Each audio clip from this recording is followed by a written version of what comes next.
Who would you be if you weren't afraid? Really think about that question. What in life has stopped you? What have you not done in your life because of fear? What have you not done in your life because of resentment? What progress haven't you made because you're still stuck holding on to that same resentment?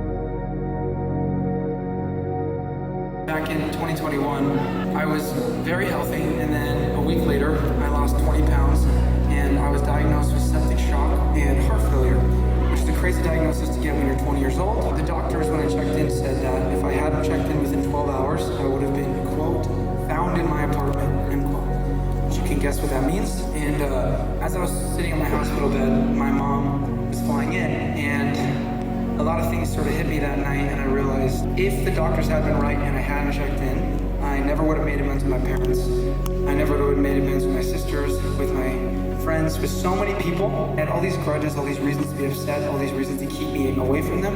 And as soon as I was hit with that reality, all of that immediately went out the window, and none of it was worth holding on to anymore. And so I say all this because I think it's easy in this life to think that we have all the time in the world, and that everything's going to be fine, and that everyone's going to be around forever, but the reality is they're not, and things can change in a heartbeat. You really never know. So please don't take anything or anyone for granted. Things really can change in the blink of an eye. As I was in the hospital, the doctors came in and they said, you're stable, but you're not getting any better. They left, and when they left, I put out my hands and I said, I need help.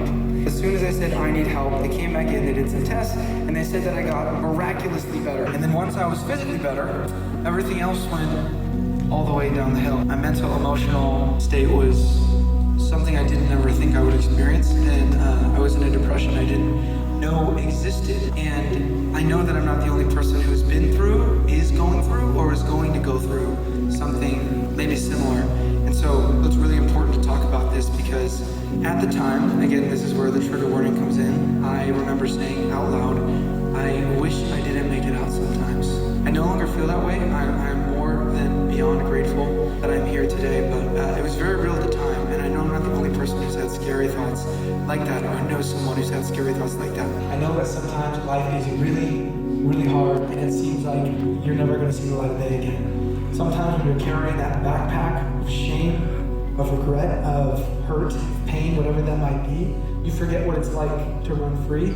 I bring all this up because while I wrote this song I'm about to play in the worst place I'd ever been, I wrote it knowing that someday I'd be okay. And I stand before you the most peaceful, the most joyful, the best I've ever been in my entire life by a landslide. And so I want to stand before you as a walking testimony that no matter how low it gets, no matter how bad in the pits you are, that peace is possible and joy is available to you. You just have to keep going. I am in the best place I've ever been in my entire life. And there were many times where I didn't think I was going to get out of it. I couldn't see the light. I was so deep underwater, I couldn't even see the sun.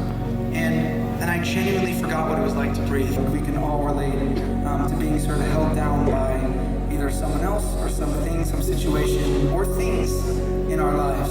I realized that what actually keeps us stuck is unforgiveness, our inability to let it go and give it away. And so what I want to invite you to do tonight is that thing, that bitterness, whatever that is that's still stuck in your heart, the thing you just cannot let go of. I want to encourage and invite you tonight to dig deep, to bring it up, leave it here tonight, because forgiveness keeps you trapped. If you hold on to bitterness the rest of your life, that's your fault. Yes, they did it to you, but ultimately it's up to you whether or not you move past it and you let it go. And forgiveness isn't even as much about them as it is about you, because if somebody hurts you, they already hurt you. The longer you don't forgive them, the more they keep hurting you. But that's in the past now, okay? Whatever it is, whoever it is, I promise it doesn't have to take all of you. You can indeed be set free. If you're in a physical situation, if you're in a mental, emotional situation, if you're in a place in which you need help, sometimes you don't even acknowledge to yourself that you need help. And I'm inviting you now to ask for help if you need help. It really is not weak, it's actually very strong to ask for help. So in whatever situation you're in, do not be ashamed, do not be afraid to reach out to that lifeline of yours and ask for help. I want to encourage you and remind you to please hold on to what I'm telling you right now, that no matter how deep underwater you are, no matter how stuck in the tunnel you feel, no matter how hard it is to see the light at the end of the tunnel, I promise you, the storm will pass. Peace is possible, so hang on tight. There is always a light on the other side. You just have to keep moving forward. I promise you, it will all be okay. All